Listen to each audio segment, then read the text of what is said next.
Beach Flats is a fairly largely Latino neighborhood, and it's where the lowest income people live in town. There's a large number of undocumented workers that live in the community. And so it has a lot of the problems you might expect to find associated with a low income neighborhood. There's crime problems, there's definitely problems of lack of resources for people, the housing's crowded, inadequate water pressure coming out of the water mains, totally dilapidated housing.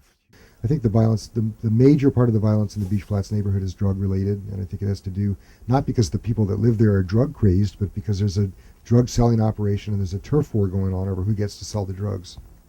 We have not certainly solved the problems in the Beach Flats.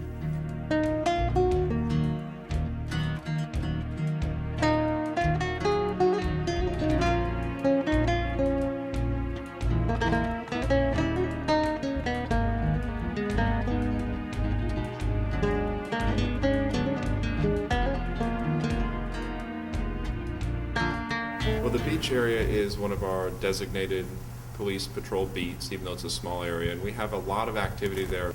And similar to the downtown, it's an area that we notice that there's a disproportionate amount of activity to the amount of people that actually live there. A lot of it also is just a quality of life issues, such as graffiti or vandalism in general, or cars being broken into, and that takes more of a neighborhood approach than just a police approach to solving issues like that. It's always been an area of high activity for the department, and it's an area that we do focus on.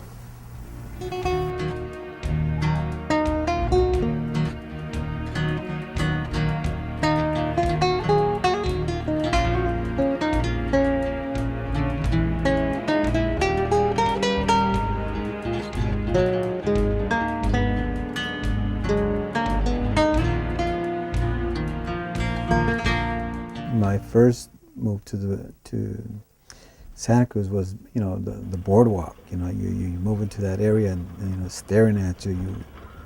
You wake up and the boardwalk's there. You go to sleep and it's there staring at you. But once you get to know the community, once you get to establish yourself there, and you get to realize that that's a weekend thing or a holiday thing, and then the community lives on, Monday through Friday, on a different schedule, and you get to see a different side of Santa Cruz. The crime rate is not so much that it's in the beach area, in the Beach Flats area. It's that there's more crime reported in the Beach Flats. If 4 homeboys get in a fight in Beach Flats, it's considered a gang fight. So and these are headlines that have come out in the papers. It's nothing that's hidden. It's just that's the way it's portrayed. That if it's black or brown, it must be gang. If it's surfers, it's a brawl. It's something different. I think there's always been a distrust between communities of color and police departments because for many times have not been in friendly terms. You have residents that are coming from a country or countries that are not very friendly to law enforcement. So when you come here, you bring those issues with you. And if the police department on this side doesn't know the culture, doesn't know the community, then there's going to be problems. And I'm not saying that there isn't problems in the Beach Flats. There's always been problems there, but also you have an economic base that is not very good. There's no jobs in the Beach Flats. There's no services in the Beach Flats, and those folks that are there are struggling to survive in low-paying motel jobs, restaurant jobs, or working out in the fields.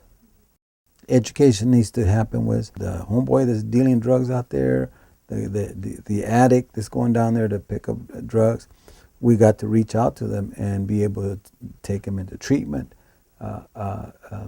find them jobs and stuff. But a lot of these guys, they need counseling, they need treatment. I heard the words of Cesar Chavez. Cesar Chavez, was speaking about lifting yourself, about inspiring yourself to be able to become something better.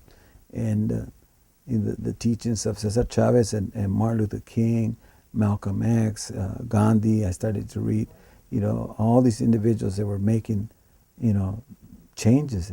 Something that I did is to use whatever I learned in the streets to be able to apply it in a nonviolent and political way. So how do we politicize ourselves, to be able to make some changes? And that's how Barrios Unidos was born.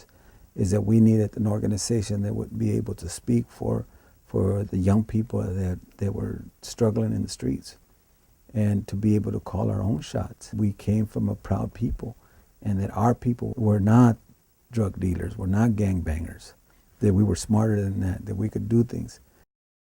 Well, Barrios Unidos is just the title, United Neighborhoods. And what we were trying to do is trying to unite the neighborhoods. It doesn't matter where you're from, is that we all have basic common problems. And there's no reason why we should be fighting just because I live in this neighborhood, you live in this neighborhood. We should be united. Thanks for the many years of dedication to Banana Slug News, Christina. We'll miss you. Good luck in the bitter fight that is broadcast television. And that's it for this edition and quarter of Banana Slug News. If you're interested in joining the BSN team, feel free to email us at bananaslugnews@hotmail.com. For all of us here at BSN, good news and good night.